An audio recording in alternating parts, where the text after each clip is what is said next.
So, good morning. Welcome to the North African Rap Desk class.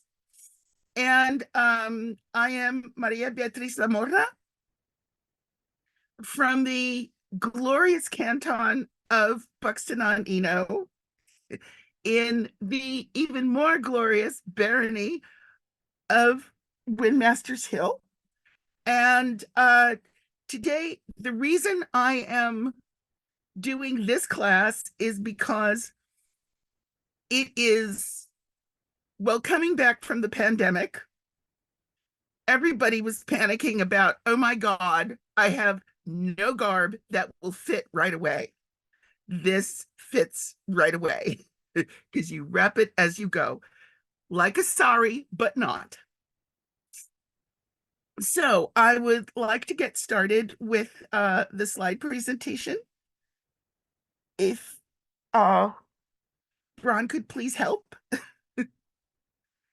Um, If everyone would, you can spotlight me. Miria Beatriz, do you want people to be able to see you as you talk, or do you just want, are you going to be demoing? no, we don't. We don't Okay. need. And the All right. reason, by the way, I am in my skivvies is because uh, most of what I do is a process. And so I will be showing you how I get dressed at some point, which is why I'm in my skivvies. Okay. So click. All right. That too. Sorry, I just have a quick question, Bron. So I've spotlighted you, but then I still have like the people that shows like the members. Do you know how, you know what? Never mind, I just figured it out.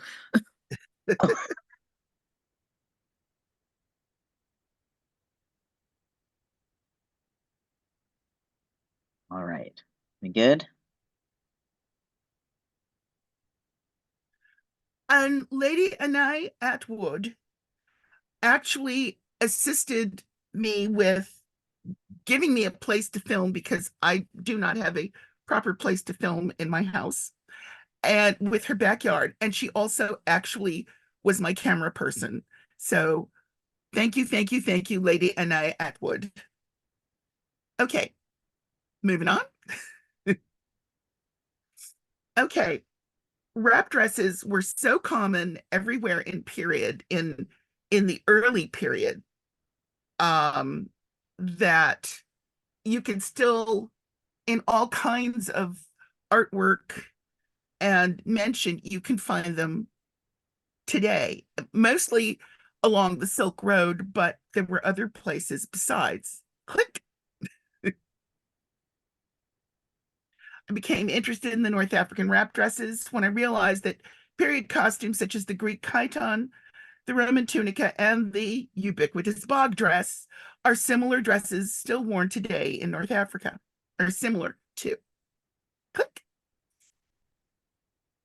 Okay, so here we have in the Delphi Museum in Greece,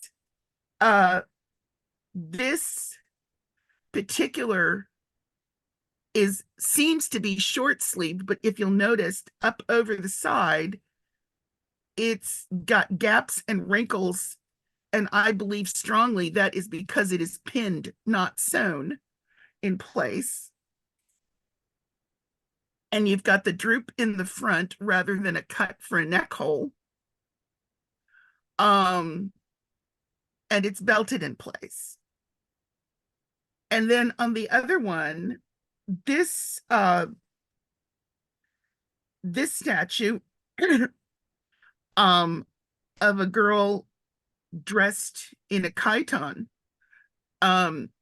is also, she's also got like a stola, which would show Roman influence, but still she is also basically draped and pinned into her garment rather than it being a sewn garment. It's a rectangle that's then made shape by the belt and the pins.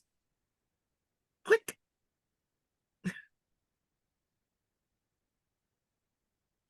Okay.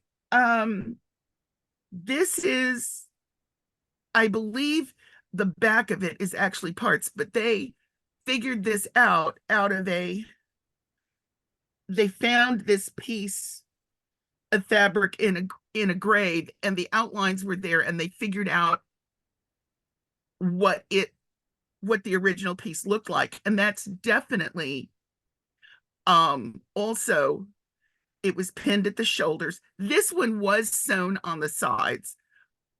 And possibly the fabric was not wide enough to go all the way up, which is why you see that seam in the middle.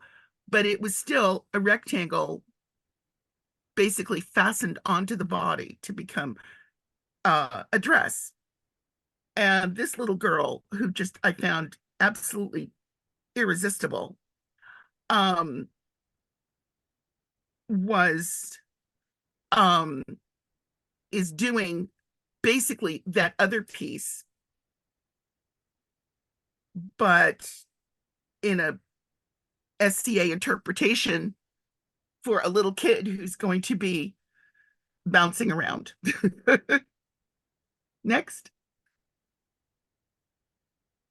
And this is a Roman recreation. If you'll notice the pins at the shoulders, they have buttons at the shoulders of the underdress.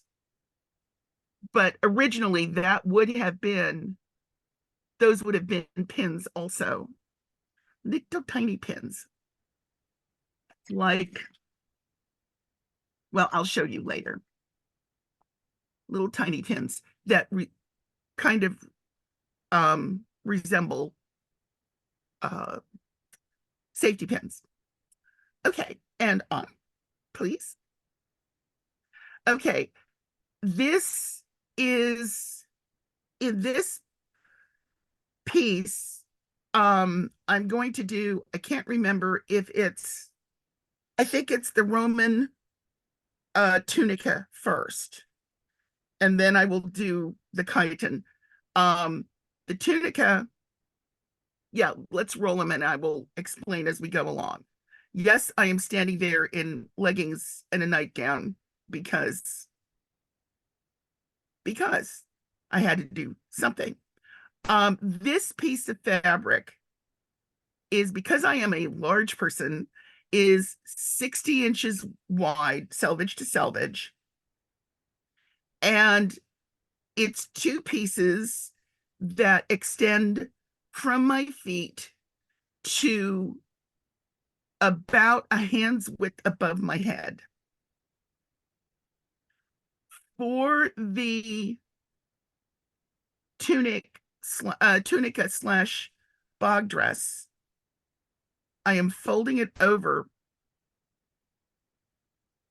so that it will not reach the ground. And because I'm not looking in a mirror, it will be a little uneven. Normally, if you look in the mirror, it is not.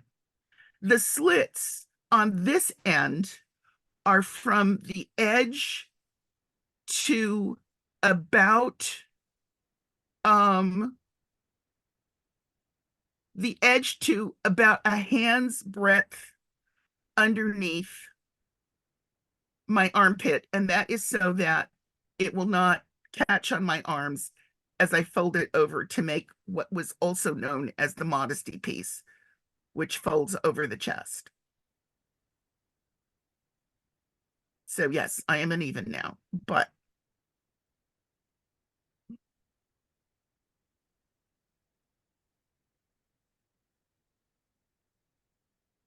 belting it, I have two pins, one over the shoulder, over each shoulder.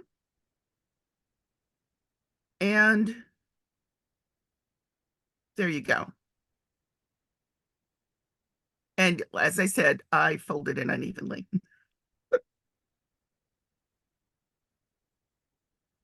So that is the tunica,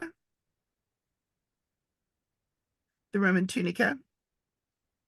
And now I left the slits in this two different ways. If you'll look at the bottom, where my foot is hanging out, it's only about 10 inches, 11 inches from the floor to the top of the slit, as opposed to the top slit, which is from above my head to under my arm.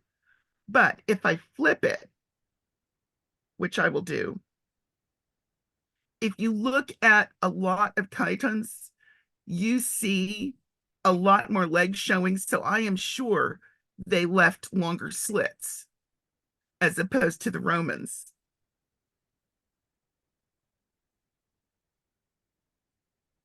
So I have flipped it. And now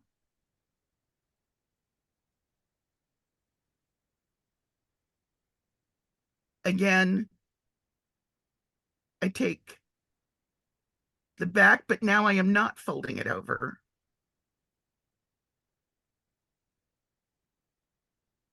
Oh, and something, no matter what you were doing, no matter which dress you were doing, always take the back and pull it to layer over the front to pin. Never pin the front flap over the back flap. And I'll tell you more about that later, but tension wise, it works better.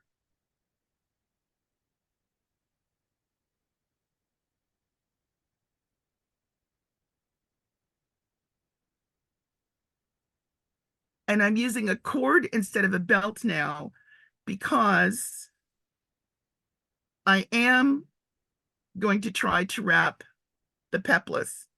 I practiced this a lot, but I don't necessarily. If you've ever heard of the word peplum in 1940s fashion, for instance, with that extra little flap from the waist over the hips, this is where that word comes from, the peplos, which you will see in a minute. So I belted it so that I can lift it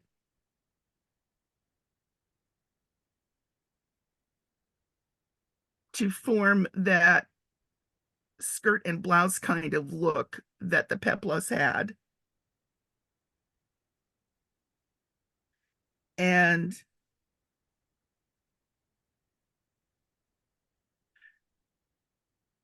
yes, the cord is rather long and it got hung on my shoe.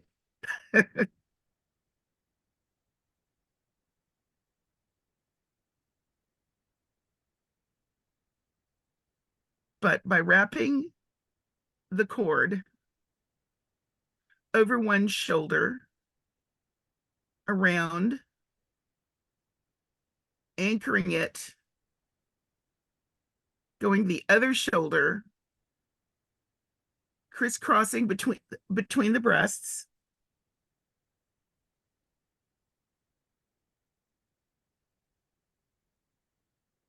anchoring it again to the waist, and going around, you get the peplos and you get the definition that you see on a lot of chitons as well as peplos.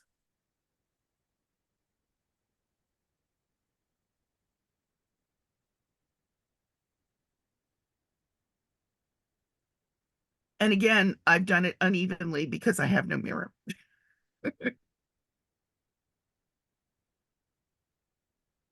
Either a mirror or somebody who is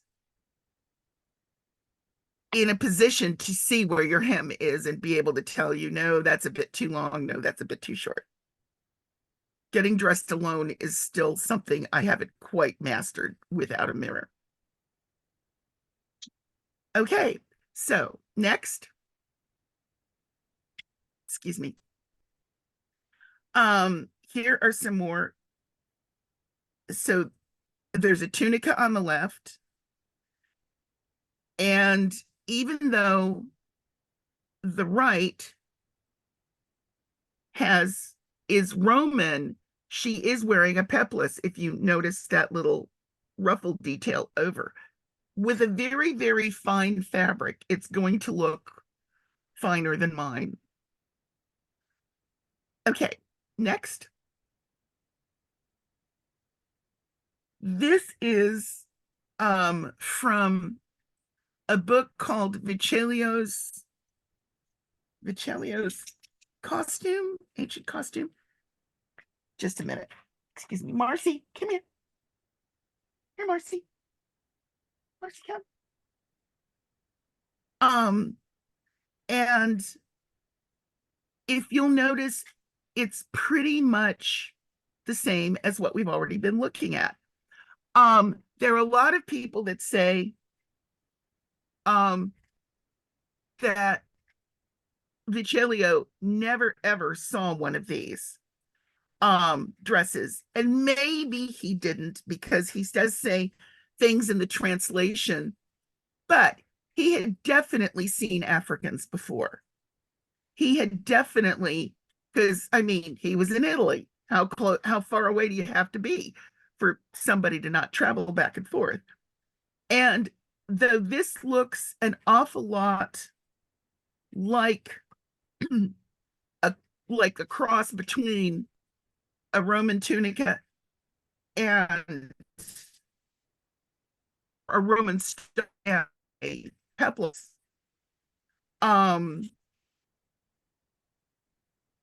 it also looks an awful lot like what still exists in Morocco, in Berber customs, in Tunisia.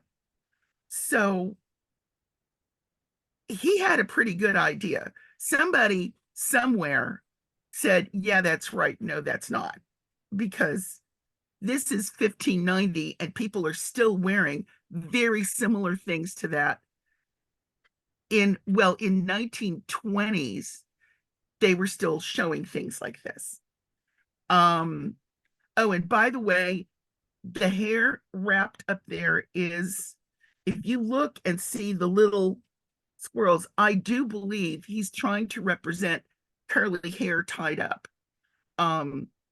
It's definitely not a frame. Nobody's ever found a metal frame to hold the hair like that. Okay, if you can move on, please. Here are two more of Vicelio's representatives of, so the right one, called an African woman. Again, she has the little grapes, which to me represent tightly curled hair. And she is wrapped very similar to a Roman woman in a stola. On the left as well, there's a tunica underneath and then a stola, something. It's not draped exactly the way a Roman woman would, but obviously he was described that, and that was okay when he was talking to the people who were telling him about it. So if you'll go on, I think we have another example. Yes, these are pictures of people taken in the 1900s. Well, the one on the left is an actual dress in a museum, but these are, if you will notice her overdress on the right, it is wrapped and pinned, even though she has a colorful underdress that's obviously a calico structured garment. She still has the over thing, and the pins are very, very important. That hat is a very regional thing.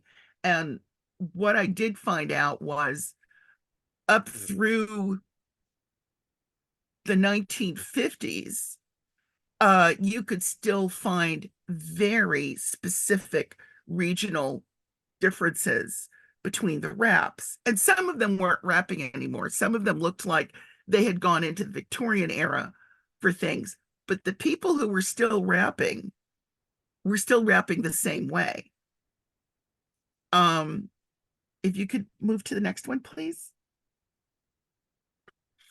Okay, This is from a book called Costumes of Morocco. And as you can see in the upper left-hand corner, they obviously moved on to 1800s fashion to do what they were doing. But if you look at the one on the far right and the right-hand upper corner, it is also wrapped and pinned. She has a separate veil here. And these, by the way, are all representatives of Jewish women in Morocco, in their communities and what was worn. Where you're seeing hair is usually horsehair wigs. But again, you were seeing in the red one in the lower left-hand corner and the white one on the right, wrapped, pinned at the shoulders, with some form of jewelry hanging between the pins. That is, I have found out, very necessary because they are wearing heavier fabrics, often wool or camel hair, rather than the finer fabrics that the Romans were wearing. And you need that counterweight to keep it in place, hanging from the pins. Okay, next, please. Only because I wanted to show that men were also wearing something wrapped, and I'm not sure if it's pinned or tied in this one. I see no evidence of very obvious pins, so they may have been the tiny, delicate Roman pins. But these are Nubian soldiers, and they've wrapped, but they've also, if you see the guy on the left, has actually tucked it up so he can get his leg around the horse better. And they're not wearing helmets, but they are wearing dreadlocks. The dreadlocks, if you've got very, very curly, need I say it, kinky hair, and you allow it to dread, it becomes, or you actually allow it, no, you actually work on it being dreaded. It becomes like padding for inside your helmet. I mean, it's several inches thick, and it also has some spring to it. So the fact that all the soldiers in this picture have dreads makes me think those were helmets for riding the horses. Now, you can take it as you want, but when I used to wear dreads back in my misspent youth, yes, I actually got whacked in the head one day with a scupper by a kid as I was sitting on the floor. And the only thing that kept me from being injured was the fact that my hair was spongy. So I'm believing that this had practical applications. Okay, next. This is a woman also in the early 1900s. And you'll notice there's the chin tattoo also, but she's also wearing the pins and has the jewelry. Yes, there is some jewelry suspended from her neck, but that big piece is actually connected to the pins to help weigh the dress down. If you will look on the right, there is one wrap of the North African wraps that I've looked at that is so unusual, I just had to feature it. If you look at the second row of drawings, excuse me, it's from one of the mountain regions in Morocco. And actually, instead of wrapping it all the way around, she does this crisscross, which causes a V-neck. I'm still not very good at wrapping it. But the other thing is, you'll notice there are no pins. There's no jewelry on the front. And it's because instead of pinning it, they have they put little pebbles in the corners and in where they want to wrap it, where they want to attach it. And then they wrap either thread or put a little ring, feed one rock at a time through the ring. And that's how they fasten it. If you can please roll the video in the middle.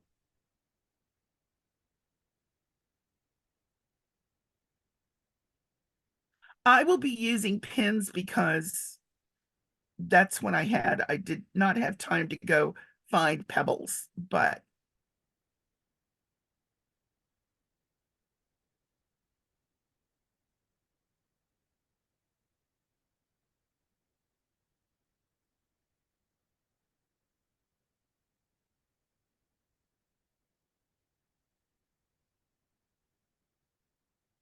and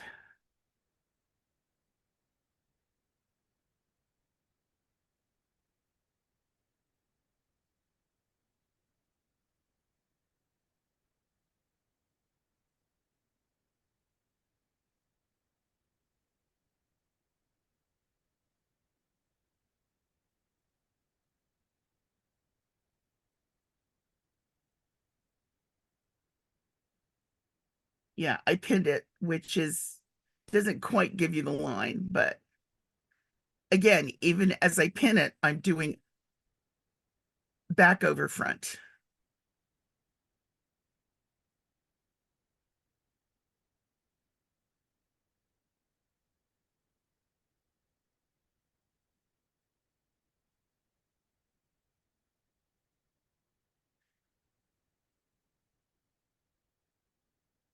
And with this way, they don't even need a belt to hold it in place.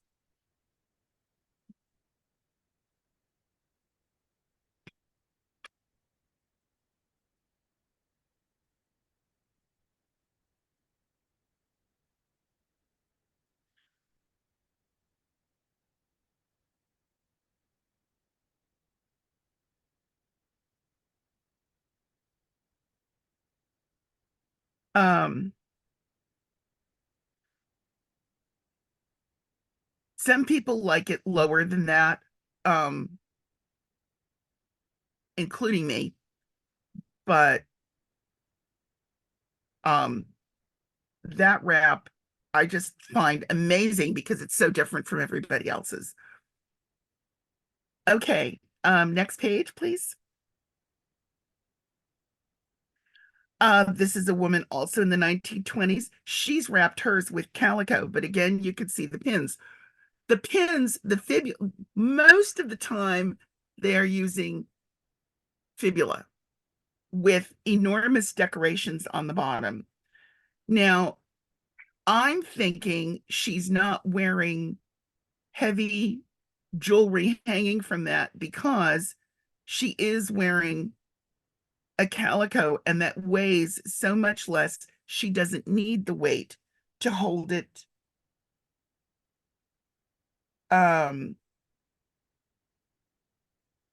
She doesn't need to hold it in place with the weight. I'm sorry, what was that on the chat? That was really interesting. Could somebody read that to me because I can't see it from here? Yeah, Alfred, Jen Color, on her blog has a Bronze Age dress, plausible Bronze Age dress that's like that crisscross one, except the crisscross is worn in the back. It's very comfortable. Ooh. I would say that I have two of them, but it's just that I have two pieces of fabric designated to pin that way. Well, I mean, that's the whole point. You get up in the morning and what do you feel like wearing? You've got the same piece of fabric. Oh, that's really cool. That's really cool. I'd love to hear more about that. Please write me about it, Jen. Okay, next piece, please. Okay, now we get to the, I'm looking at the stripes. So for some reason, people of the Tunisian area have a real thing about big stripes. It's just their thing. So this piece, although it's pastel colors, is I'm using to represent wrapping Tunisian, but if I remember correctly, I'm not actually wrapping the big Tunisian one. I'm wrapping the little Tunisian one. So yeah, let's go ahead with that one.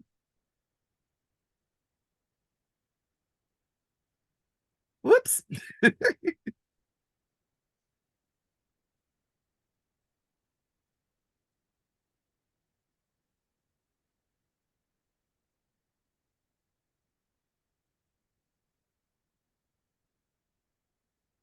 So that is 5 yards and a scooch. A scooch. That's probably 5 1/3 yards. It's not quite, it's definitely not 5 1/2. Right. I am pinning it to my shoulder to start with as um as a placeholder. Those are not the actual pins I will finish with, but I use kilt pins because to get it on, because I'm rather clumsy with the fibula, taking them on and putting them off until I get everything in place.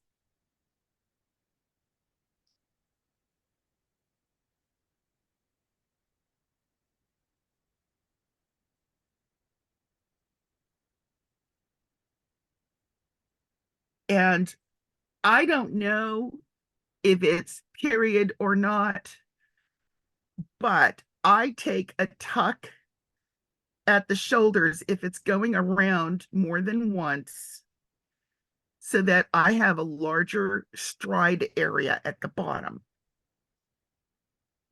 Not that I do that much walking anymore, but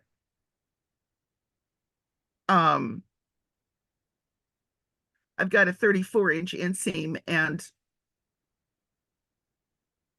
I need that room.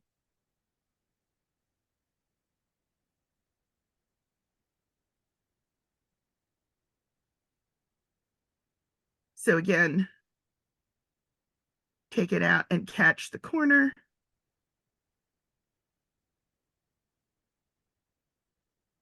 Oh, I got lazy there and tried to do 3 at once.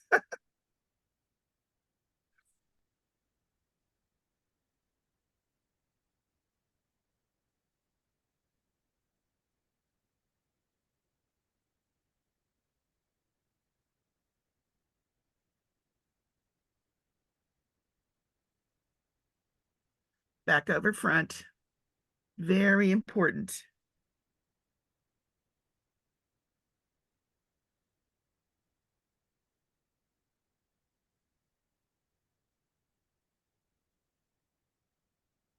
And then the last bit around.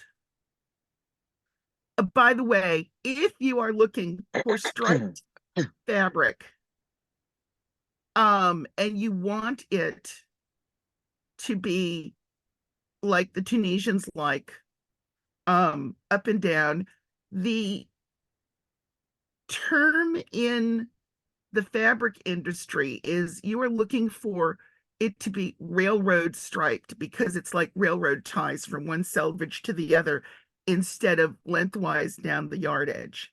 So you're looking for railroaded fabric or railroad striped fabric.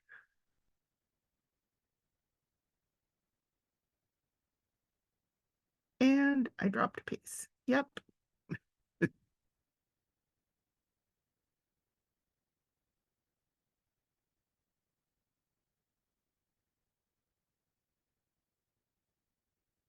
Now, another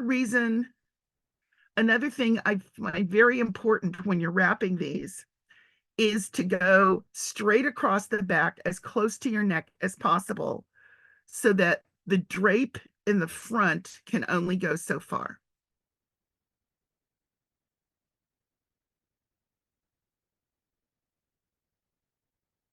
Which means the back is going to be a little longer than the front, and the front you're probably going to fold over unless you're my height and you are the complete length of the fabric from your shoulder to your floor, which I am. I am 60 inches shoulder to floor. So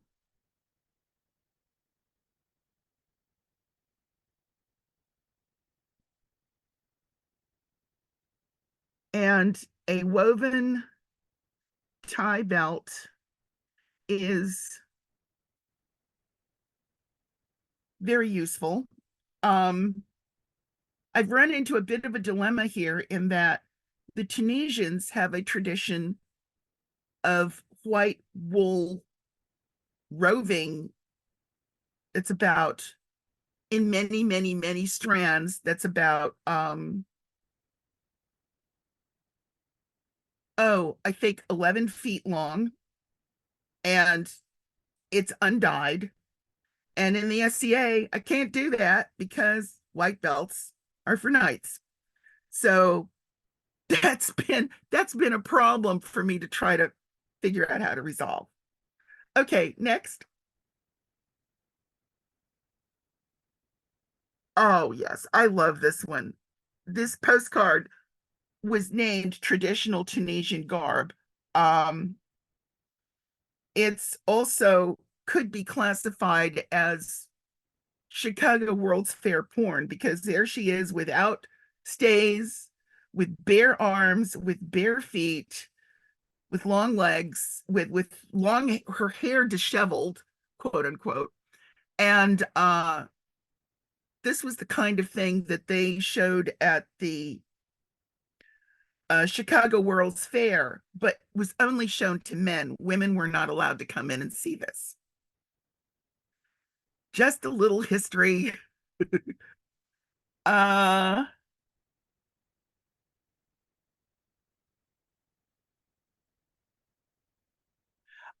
yes, it is just you. Trust me. Um Unbleached wool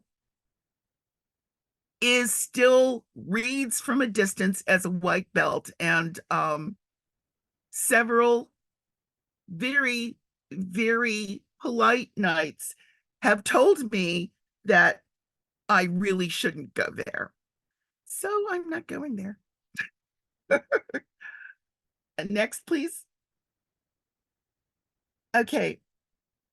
I taught this class, one of the first times I taught this class.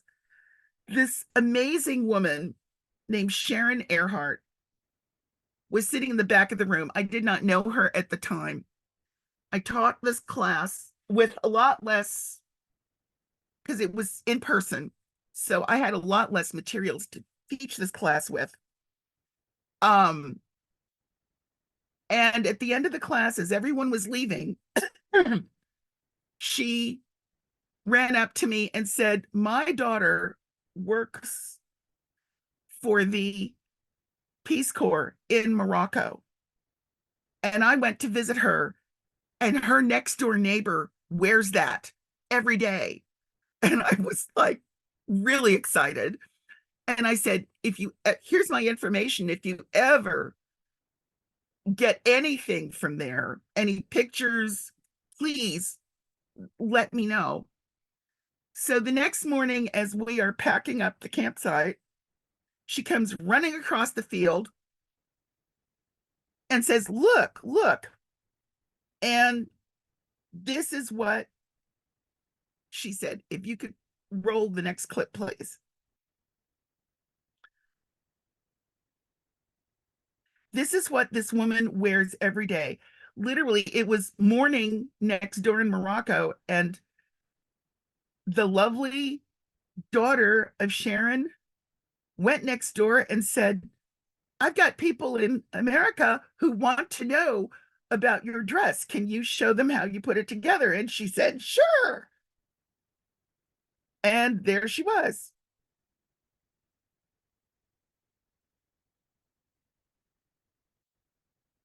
If you will notice the line going through the fabric, it's because these are very narrow loom widths. She would not be covered with just one loom width. So they have sewn them together and then run a trim along the seam to make it, yeah. See how quick she did that? One of these days, I want to be that fast. So a couple of months later, I got another video from her. This one's rather dark, but if you watch, if you could play the next clip, please. It's a wedding. And there she is with the modern version of the white belt, which is instead of the wool strands, it's a scarf, because she's a modern girl.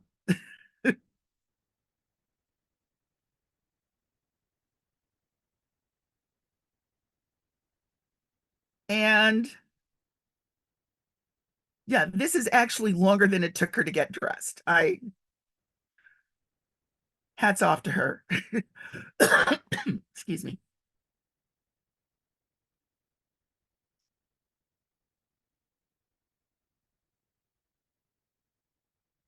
And there's another one. There's two people, and apparently red is the big color where they're from.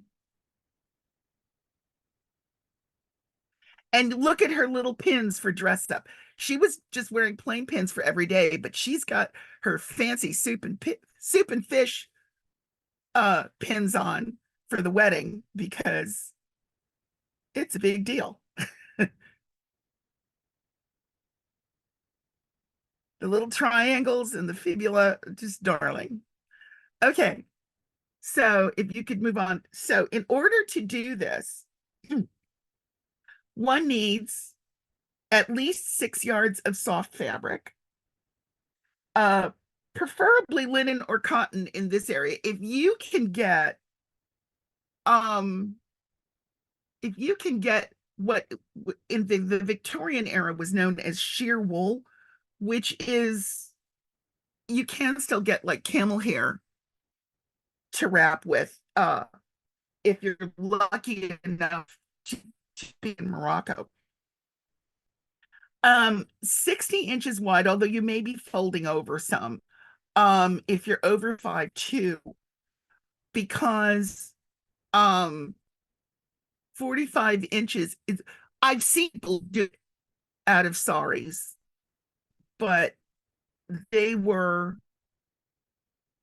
what? Maybe they were under 4 feet from shoulder to floor, their measurement. So if you're over 5'2", ooh, it says my internet connection is unstable. Can you still hear me? No? I can hear you. Uh-oh. I Got a can little hear you. garbled. Okay. It got a little garbled for a moment, but it seems to have resolved. Okay. All right. If you're shorter than 5'2" or 5'3" at the most, you can use a sari as an option. However, the fabric is so lightweight most of the time. It may not work out once you've got it all wrapped. It just may be too lightweight. At least 3 to 4 yards of woven trim or rope. And that is because you will wrap it around you several times and still want something to be able to hang down.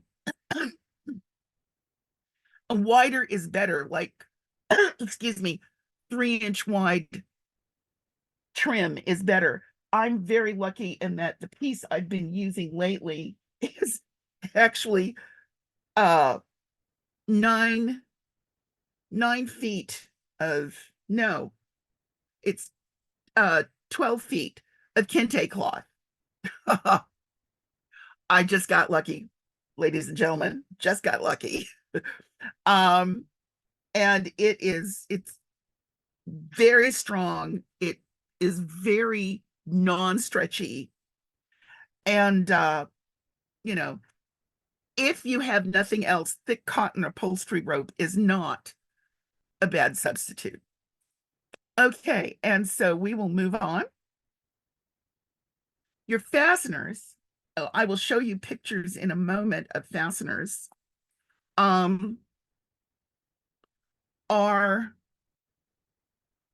penannular brooches or kilt pins or skirt pins or fibulae, or some of you may have what are they called?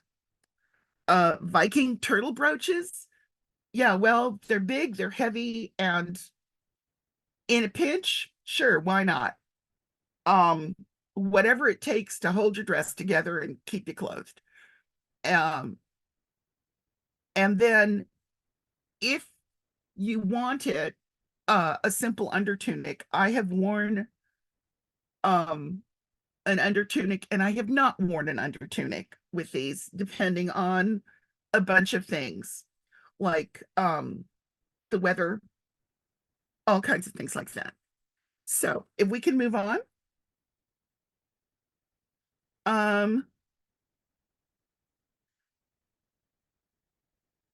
Well, you can read that. I think I've got the pictures of some of the fasteners next. Okay, so yes, those are penannulars. I would not advise what they call cloak pins, because most of them, if you can look at that at the pin part, it's so thick that it may be hard to get it through some of the finer fabrics that you would be putting it through. On the right are versions of the Roman safety pin, which works really, really good. And I taught somebody in January to do it, and she had some lovely ones like that that also had glass beads that she'd made on it that were just darling. No, they don't look North African, but yes, they do look Roman. So I'm going with it. Okay, next. Here are some more. These are better for doing it, because if you'll notice the long, very sharp pin part of the penannular, those will go through just about anything, definitely 3 or 4 layers of just about anything. In the middle, in my hand, are the hilt pins that you can pick up at Joann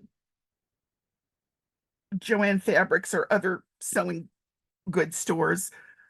They will work in a pinch. They will hold heavy fabric. They will go through a lot because they're fairly well pointy at the end. And they will stay shut, and you can actually hang some jewelry from them, like your beads or from glass beads, or a heavy necklace from them to help weigh your dress forward. And on the side somebody brought these to class, and I just had to take a picture of them. They're not even the same, but they are they're what she uses as turtle brooches, and they worked fine. They had a catch in the back that was strong enough to handle everything and long enough to handle everything. I should have held them in my hand so you could have seen how big they were and how long the pin was, but I didn't think of that. Okay, next. The pieces on the right, I am not showing in my hand either, but those triangles are almost as big as my hand, and I've got very large hands. I wear like a size medium to a size large men's glove, and that triangle almost covers my hand. If you see the loop at the bottom, that's for clipping your heavy jewelry to hold the dress in place. And they're just gorgeous. They were a gift. I had actually had my original set stolen, and somebody, I will never know who, dropped these off for me at Penzic and said, have at it, enjoy yourself. And I don't even know who it was because the package was just there on my desk. But thank you, whoever it was. If you're out there, thank you, because those are lovely. They are what's traditional now to use, which is a very soft metal. So I have to be very careful with them when I push them through things that I don't mess up the points. But I love them to pieces. The ones on the top and the ones on the side, and actually the triangular ones on the quilt, are Tunisian as opposed to Moroccan. They tend to go for smaller, more delicate ones. I'm not sure why the aesthetic is different, but it is. Then the plain penannulars, they're without any decoration on them. Actually, my brother, at one of my household brothers, made those, and I got those from him at Penzic. They are about an inch and a half across in the circle, and the pin is 2 inches long. That's okay if your fabric isn't too thick. That'll pretty much do the job. And then the kilt pins, there are two sizes of kilt pins. They're the 3 inches and the 5 inches that you can, no, sorry, the 3 and the 4-inch ones. Those are the 3-inch ones there. And again, they work very, very, very well. If you've got nothing else, and even if you do, sometimes they'll just work. Tiny ones on the side, I've used on a doll, on dressing a doll in Tunisian, and I need to do that again. I need to carry a doll around that's dressed with those little tiny ones. So if you could move on, please, to the next one. Oh, okay. So these were made for me by someone that I described it all to, had never seen penannulars used like that, with decorations like that, and he was totally fascinated, and he did an absolutely beautiful job. My arms are perpale, argent, sable, a left-hand counter changed, which of course, the moment it got past, I had to change because I wasn't doing anything where a left hand was appropriate anymore. So I changed it to Hamsa's. And when I told him it was Hamsa's and I wanted Hamsa pins, and he says, well, how about putting your pelican on it? And I said, oh, that's cool. So this is what came of it. I still need to put a loop on the bottom to be able to hold my jewelry, but those are amazing. And if you write me, I can give you the name of the artist who did these custom, and they're absolutely amazing. The middle, that's just a still, right? That's not a video. Oh, it is a video. Okay. That's my elevation dress, which is sheer wool. And I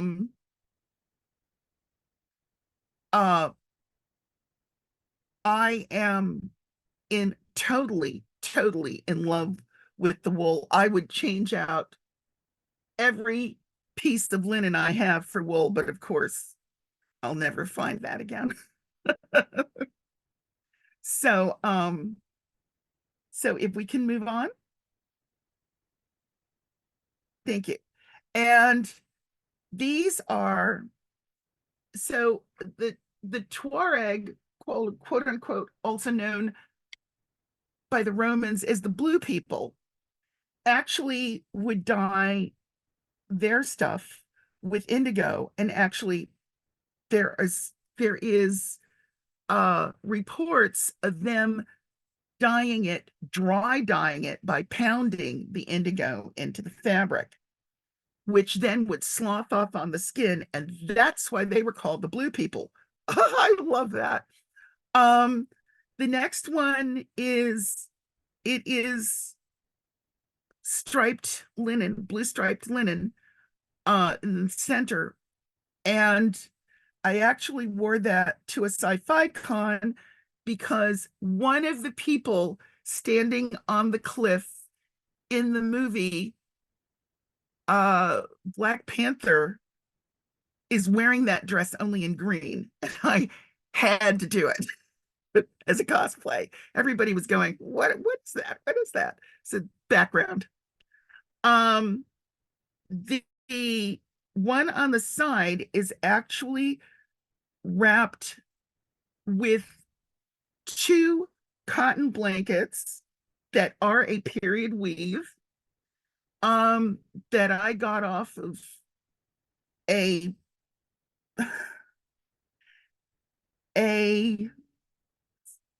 store online, TV shopping at Christmas. And they were $10 a piece, and they work for a number of reasons. And because they are thick cotton blankets, they are much warmer than anything else until I could afford wool, which is why I'm wearing them in February. Okay, let's move on. These are some other examples. The lady on the left wrote to me right as the pandemic shutdown was ending and said, would you please teach me? I saw your stuff. Could you please teach me how to do this?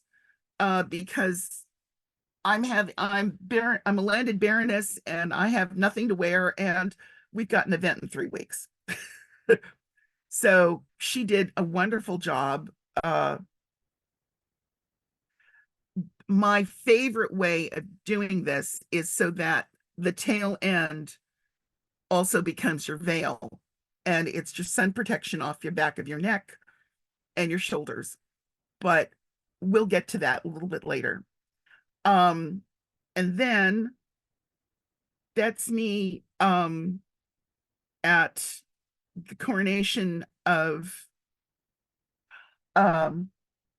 Yasmin, Queen Yasmin, 2 terms ago in Atlantia. And the lady on the right was at Penzic. She's from Australia. And she walked in, took the class, and said, I can't take fabric with me. They won't allow all that fabric in my weight because I'm at my limit to go back to Australia. So I loaned her one of mine, and she wore it all over Penzic, and she was just as cute as she could be. And totally aced the class, if you will notice. Okay, and next. This was the very first class at Penzic I took. This was sort of our ending class.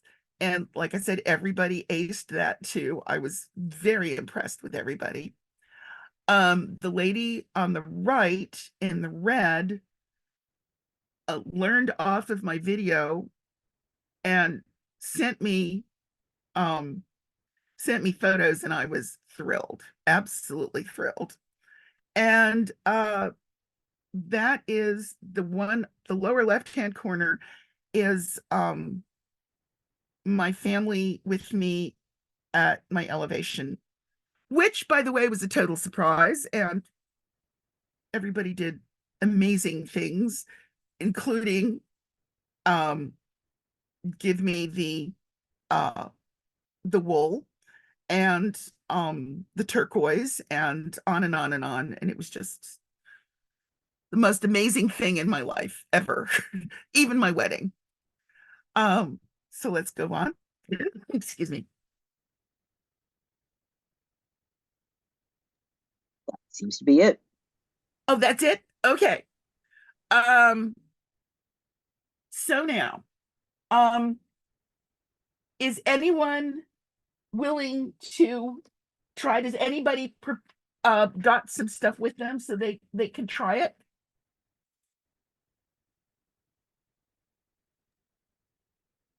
I've got my fabric and pins and, well, Okay, okay. it's a length of Kumihimo. It was the best I could do. Hey, it doesn't stretch and it works. I'm all for it. Okay, I have a piece here.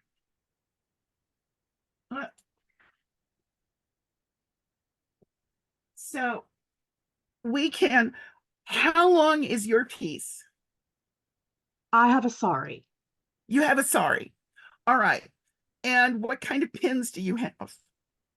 They're akin to the kilt pins. They're large coilless safety pins. Okay. All right. That'll work then. All righty. Anybody else want to wrap with me? I need a brief moment before I can do this though. Okay. That's fine. So I guess I need to we need to blow me up for the time being. I looked this morning and I realized I do not have 6 yards of anything. I have 5, I have 4. Okay, 3. then with 5, you can do it without the veil. Because the striped one I did was without the veil. So you could do it without the veil. Okay, Yeah, that's fine. give me a minute. Okay. What I have here is, I think it's 55 inch, but that'll do for this. 55 inch, and it's black broadcloth because that's what I grabbed. That was at the top of the pile. All right. I do have an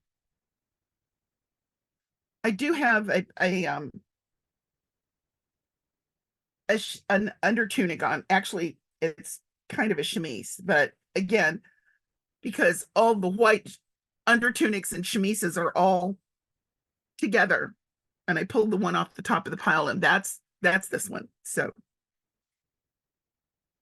but I've also seen the loose sleeved ones, so that's okay. So if you are starting, you will take your fabric and measure from the front of your shoulder to your ankle. And if it is less than the width of your fabric, you're going to fold it over that much. Okay. But just at the beginning, because there will be folding and unfolding going on all the way through.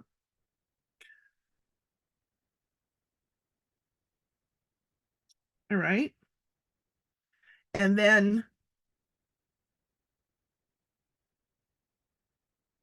for right now, I'm going to take my kilt pin and pin it to, actually pinning it to your bra is not unheard of.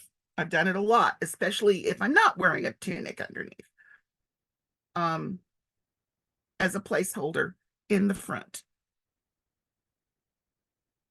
I don't even close it because I'm going to pull it out again in a minute. Sometimes I close it, but you don't have to. And then leave that part, fold it over till you get to the other side. I like to leave a dip, okay? I don't like doing this. I don't like that line on me, and I don't think I have to.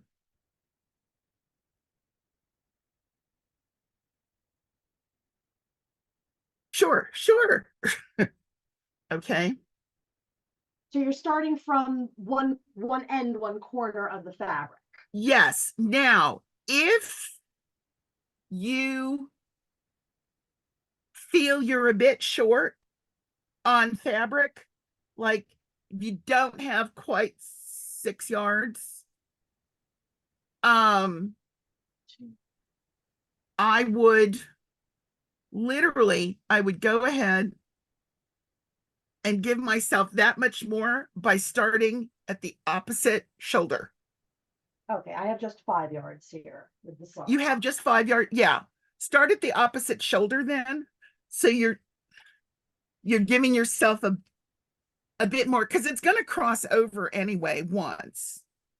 But you can give yourself like maybe 10, 12 more inches by starting over there. It's a trick I learned by accident. Okay.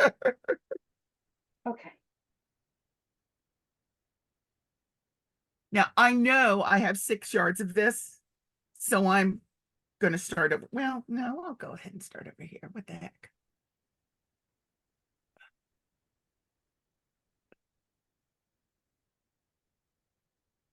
All right. Then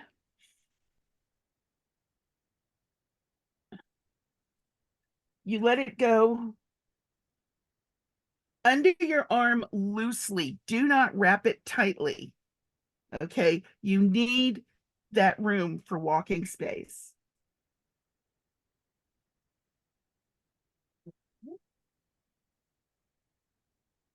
And this is going to get interesting because the cat decided to sleep on the other end. I just had to move 15 pounds off of the other end. Okay, so which end am I using? The short end or the long end? I'm starting from the beginning. Which end am I using? You're The using, okay, you want the selvages to be along the top and the bottom, okay, gotcha. right? Yep. And so the cut end is what needs to hang straight from your shoulder to the floor. Okay, gotcha. The cut edge. Okay, Which gotcha. is why I had several yards pooling on the floor that Fred took up residence. Decided to sit on. These are, I guess, if I can get, oh, there we go. These are my pins. Oh, excellent. Okay. Hopefully your fabric is lightweight. It's polylinen. Yes. Okay. Yes, Braun. Fred is very helpful. He makes a darn good paperweight. Okay. Once you get to the back, you're going to leave some under here, especially if you've got a tunic under it. You don't have to worry about people seeing inside your armpit. And then you're going to bring the back over the front. Again, you're dealing with the selvages. back over the front. The front is folded, the back is not.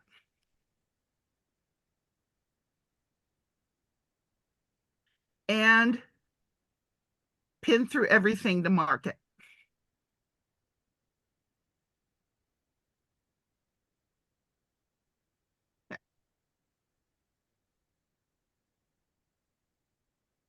Okay.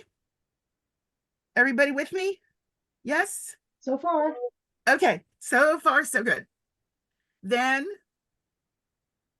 you're going to come across your back. Always go straight across your back. It's like when you're cutting the neck hole in a tunic, it's not exactly centered, it's forward of center. Yes, so you're doing the same with that by having this right up to your neck.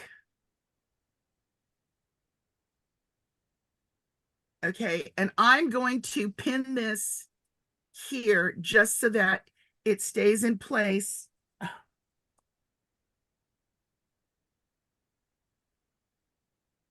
While I fiddle with the other side.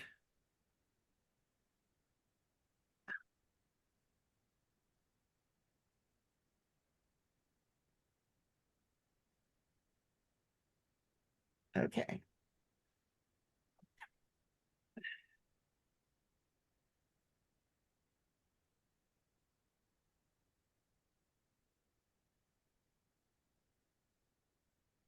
Okay, then again, loosely under the arm.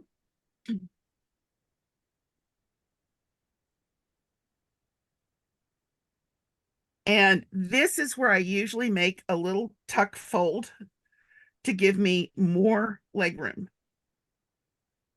It's not going to show.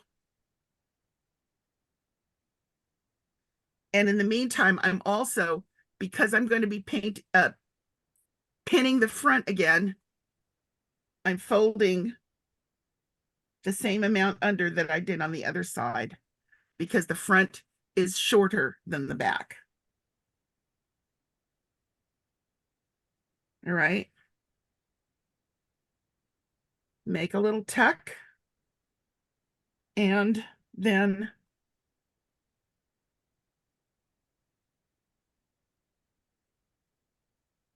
one and two. Back over front, always important. The reason it is important is when you sit down or do anything, the back is going to pull. If you have the front over the back, it tries to do this. If you have the back over the front, it just moves the entire dress. I've made these mistakes so you don't have to. Sitting down, I damn near undressed myself like the second time I wore it. Okay. Now I'm coming across the front again. I'm going to drape it a little bit. I've still got my fold happening. So I'm going to drape it a little bit. Get up to here. Go ahead and take my little bitty pleat.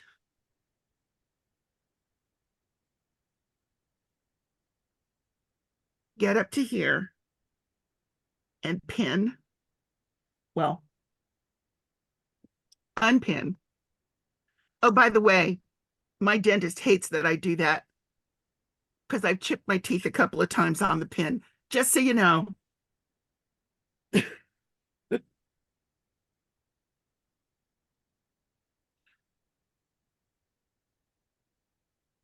Back over front. And now run the pin through everything.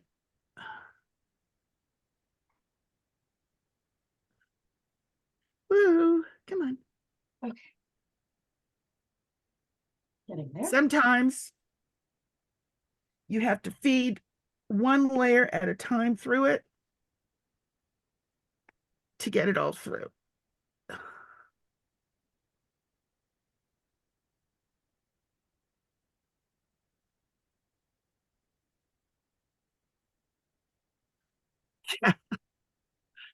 Just remember, there are ladies in Morocco who can do this in less time than it takes to describe it. That's all I have to say. All right.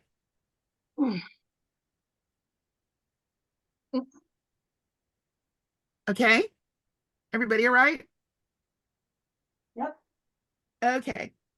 Now we are going to go around to the back. But this time, oh, by the way, this is the one with the veil optional, right? Because I run out of fabric. Oh, you've run out of fabric? Okay. Yep.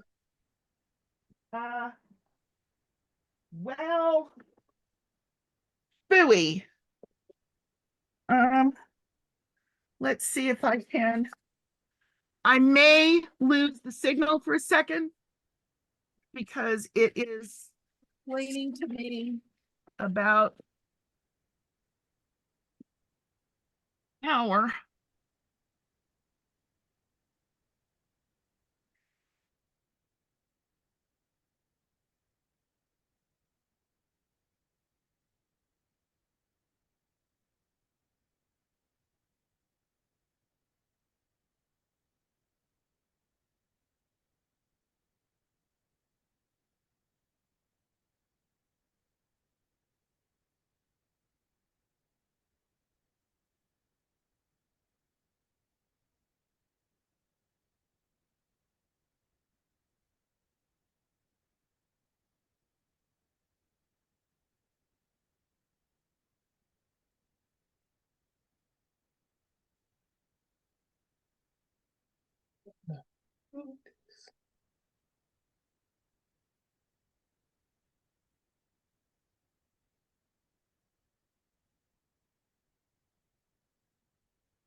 I just wanted to say great job to the ladies doing the wrap. You guys look really good.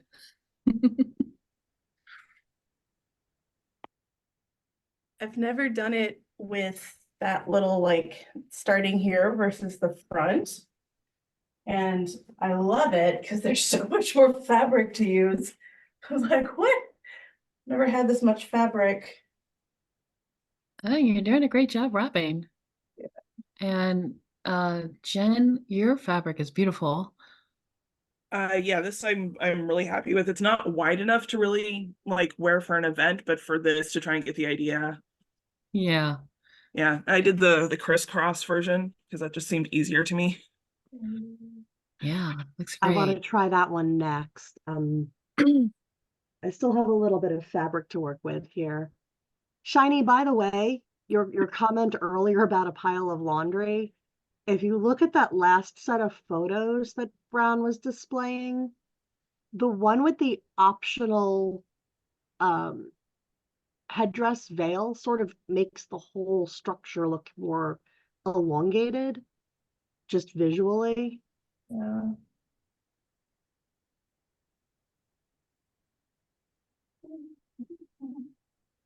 You're muted, Maria. Maria, you're muted. There we go. If you're going to wear the veil, I'm so sorry about that. Apparently, my laptop just went boom. If you're going to wear the veil, you may be happier with a belt. And I'll show you why, because ultimately that keeps you from yanking the veil off your head when you sit. So it keeps it in place more. I mean, keeps your behind from yanking it out of place. Okay. So I've gotten around to the back.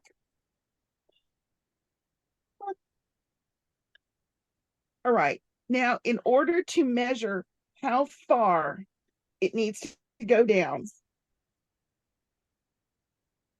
Sorry about that. I don't have a tripod. All right. I take the cut edge, the other cut edge,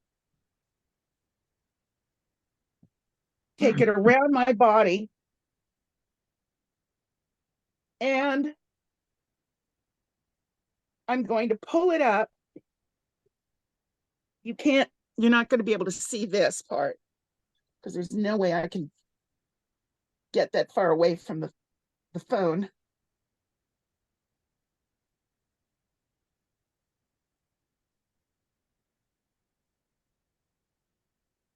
But you're going to pull it up to make sure that it clears the floor on the back. Whoops.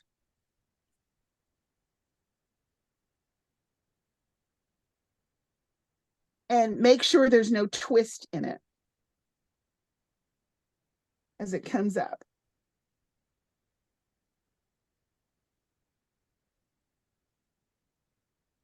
And then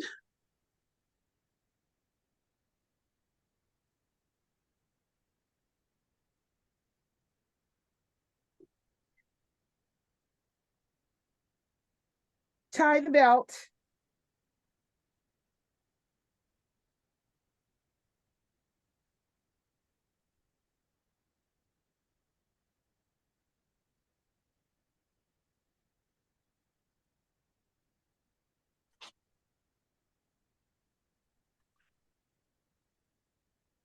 And now, because it's up here and the belt is keeping it from getting pulled by my butt, I can sit down and it's still in place. If you are cooking or you're near the fire or something like that and you want it back, you take the two corners, flip it back, and tuck the two corners into your belt. So it will kind of make like a bustle in the back. That way you don't have fabric hanging from your face over the cooking fire or whatever else you're doing. Make sense? Yes, Bambi? No, Bambi? Yes. Okay, yes. All right. When I first learned to wrap this one, my Tunisian dance teacher said in her inimitable English, you must make the popo. The Tunisian man, he no look, you know, make the popo. And what she meant was that bustle was a cool thing. And then she proceeded to dance with it tucked in the bustle. And it really was a cool thing. It just flippity flop all over. Oh.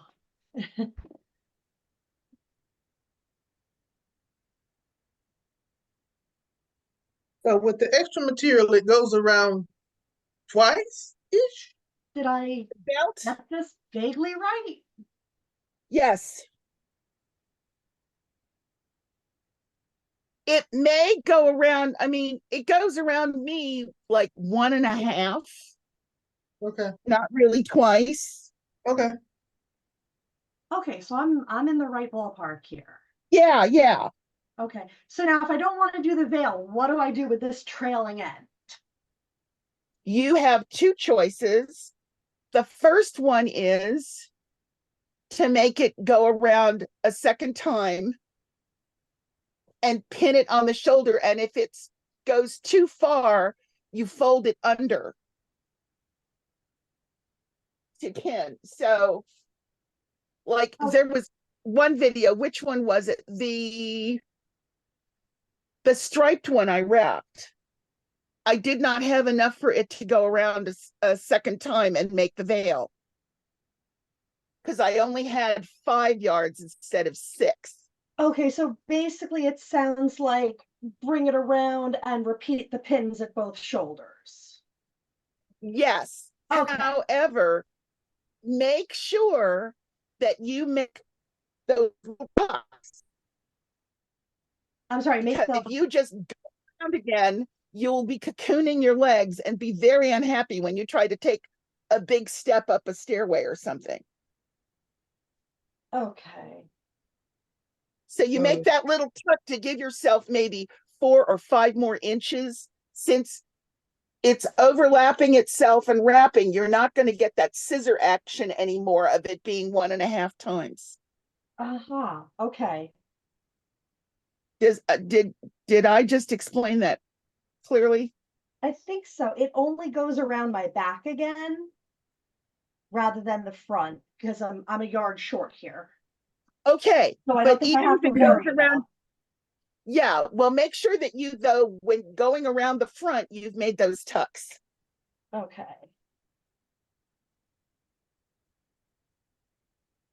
So that you've got more than your hip width for leg room when you're walking. Okay, so this looks sort of right. I can't see you, sweetheart. Okay. Ah, I've removed the spotlight so that everyone can chime in and see. okay, excellent.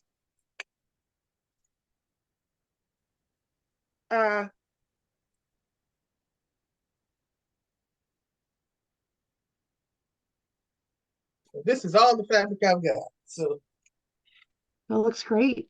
Ooh, it looks great. okay. So And then just tie a belt around. Uh-huh. The belt is really, I mean, it looks really great without the belt, but bottom line, it does 2 things. Number one, it takes a lot of the weight off of the pins so that you're not in danger of yanking the pins out or worse. Right. Okay, ripping the fabric. Number 2, it keeps it from shifting around your body, keeps it centered. Okay. So the belt is pretty darn helpful. Okay.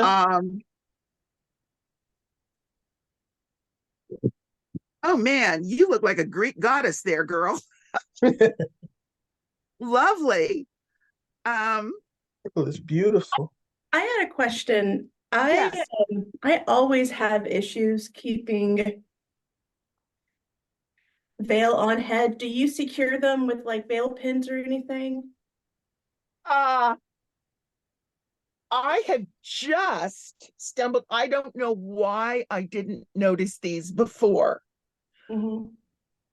but I have just discovered something called a veil weight. Okay. And those 2 corners, because you flip it right now, you've got the selvage going around you.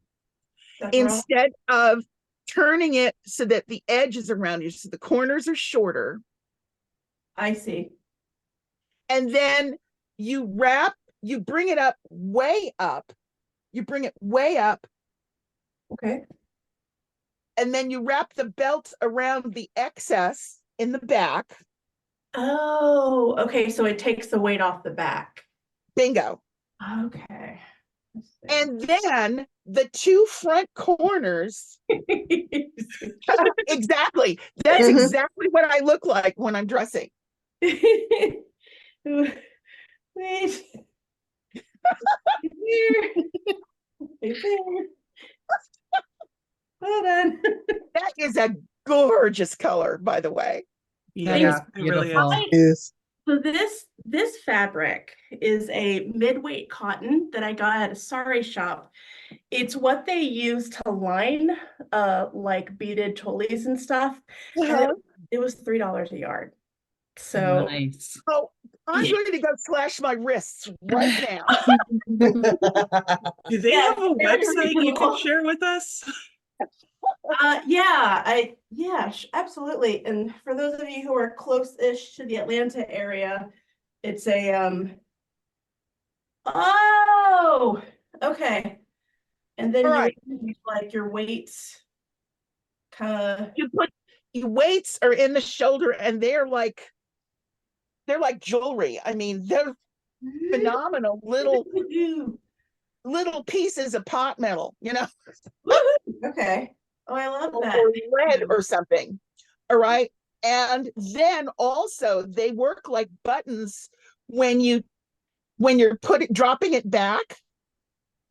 So if you're dropping it back because you're gonna cook or something, Mhm. then you can button those two weight Like this. weight corners into your tightly done belt, and that's where you get your bustle. Hello. Yes, ma'am. Oh wow, I've never done it like this before. I love it. Oh wow. Yeah. You look phenomenal. Thank you. And then if you also decide to learn a little Tunisian dance, oh man, that bustle's gonna fly. Going to fly. Yes. Awesome. Whew. Oh, you look absolutely darling. Now, it would Annie, be I can teach you Washerwoman, which is a belly dance interpretation of inspired by North African dances. yes. Also, the Tunisian shimmy is the washing machine agitator shimmy. That's what I was thinking. Yes. If you go back and look at my Please. friend dancing, what did I just do with? Okay, I had my pins with me and I dropped them in all the folderol. Oh, Oh, God. silly. Okay, I don't know what happened, but it's still working, so I'm just gonna. Go with it. I mean, it looks good. That's all that really matters. Yep. Until you have to go to the bathroom and you're like, wait a minute. Oh, yeah, No, it's so true. It should be no more trouble than going to the bathroom in a tutor, right? You Right. pick up the back, you pull it up over your head, you squat. Big deal. True, true, true. Okay. Them tiny porta potties. I know. I try if I'm in one of these or something bigger. If we're Yes. blessed with a larger porta john, just make sure I'm not using it when someone else who really needs it, and then try But it. the thing is, everybody who needs to go really needs it. Right? As somebody who needs the larger ones, as long as you like go in, do what you need, and get out.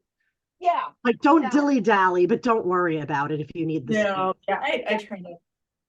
Well, and I know for myself as a larger woman that like being in a regular size porta potty or a regular size bathroom stall, I don't have enough space most of the time to do the business I need to do. So, Yep. the larger ones, they're accessible for people who need them.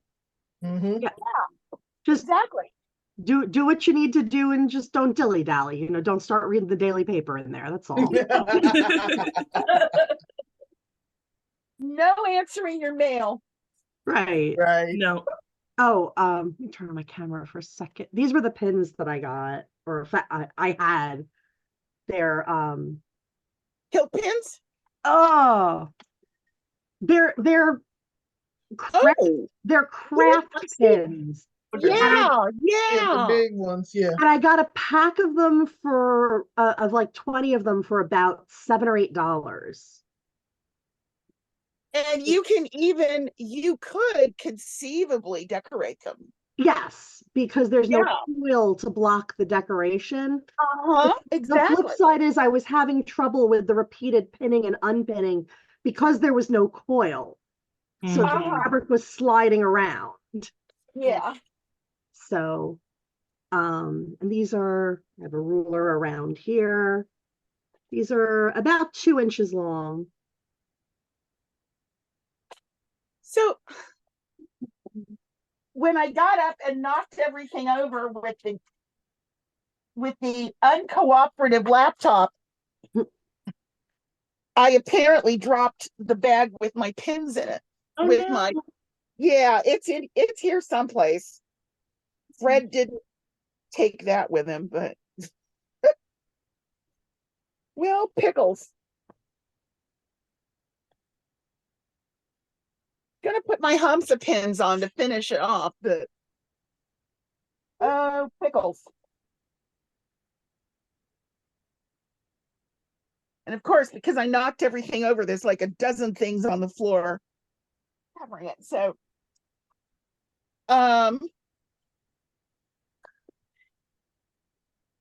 but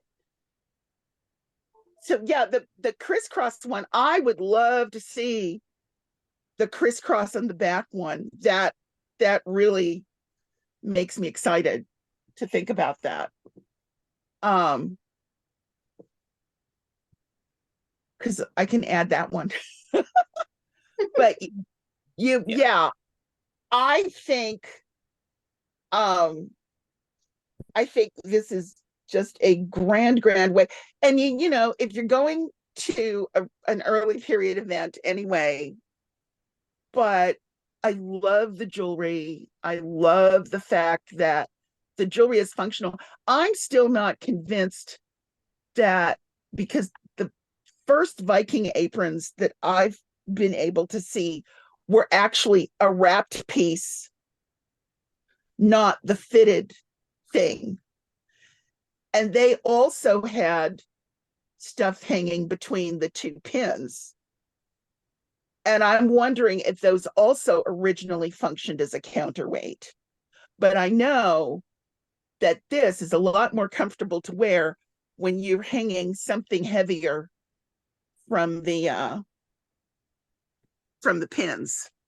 It stays in place a lot better. So, let me see.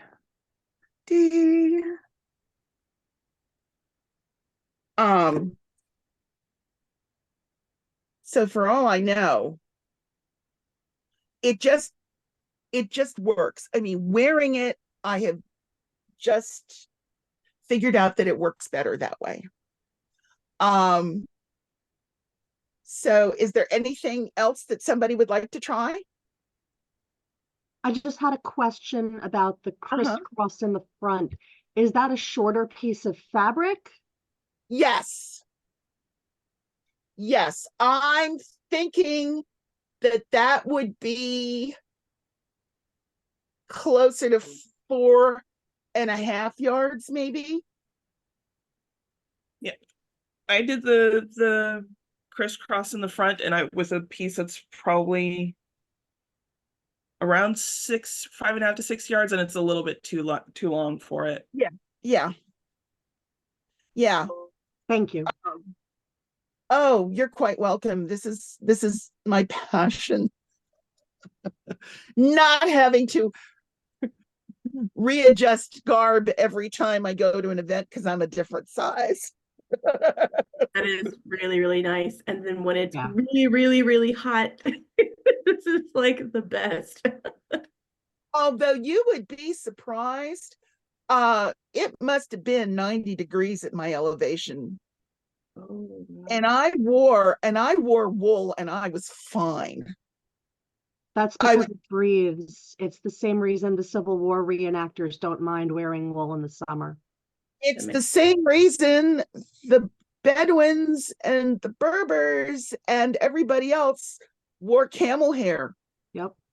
Because if you're a nomad you're not going to stick around for the linen to ripen so you can, but camel hair you got lots of.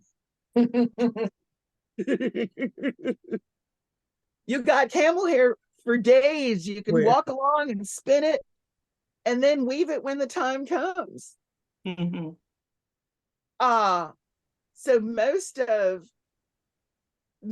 what we here would try to replicate in linen was originally done in camel hair or wool. Very fine camel hair or wool, but camel hair or wool. Just to break in, we've got about 2 more minutes. Well, then I guess if that's the only other question. I was hoping that Maja could share the name of that fabric store. Yes. Oh, yes, please. It is called Mirage Saris, and it's in Decatur. I just looked on their website. I didn't see the ability to buy the fabric. But let me do some additional digging and see if like I can figure, because I feel like it's like a common fabric that you can find, you know, with sari shops and whatnot. But they don't sell it online. But I was only able to get them like through the when I went there. But let me put that Okay. in. Thank you for coming. Thank you so much for coming. It's wonderful. Thank you very much. Oh, Thank you so much. Well, I am so glad to share my passion with other people who hate having to readjust clothing at the last minute. I missed this class at Penzic because I was a camp slug. Oh, well, I'm glad you came now. Me too. Thank you. Thank you. Hopefully you still have them up, Maria, but don't you have a couple of videos on YouTube also demonstrating how to do this? Just to help you promote yourself a little. I think so. Yes. Just Yes, you go. she does, because Yes, I that's do. where we got these videos from.